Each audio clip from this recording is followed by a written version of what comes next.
বলিউডে নিয়মিত কাজ না করলেও কিভাবে বিলাসবহুল জীবন যাপন করেন সাম্প্রতিক সময়ে এ নিয়ে বেশ প্রশ্ন সমালোচনার মুখে পড়েন অভিনেত্রী সোফি চৌধুরী।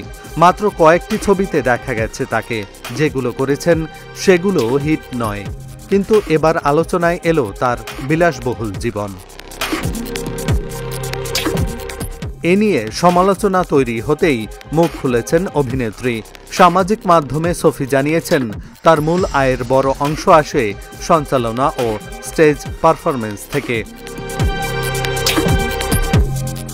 সম্প্রতি ভারতের উদয়পুরে এক বিয়ের অনুষ্ঠানে যোগ দেন সোফি চৌধুরী।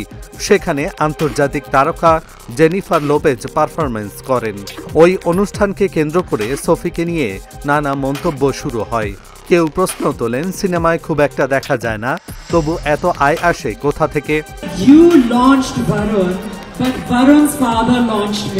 সমালোচনার জবাবে অভিনেত্রী বলেন, 17 বছর ধরে তিনি গানের অনুষ্ঠান করছেন, আর দেশের 1 নম্বর নারী সঞ্চালক বলেও দাবি করেন তিনি। বিভিন্ন কর্পোরেট অনুষ্ঠান, বিয়ে বাড়ি বা লাইভ অনুষ্ঠান সঞ্চালনা করার জন্য তাকে ডাকা হয়। একজন নায়িকার মাটি শক্ত করতে অনেক সময় লাগে। বলিউডের প্রথম সারির নায়িকারাও অতটা আয় করেন না যতটা আয় করেন সোফি। এহসানুল হক, ঢাকা জার্নাল।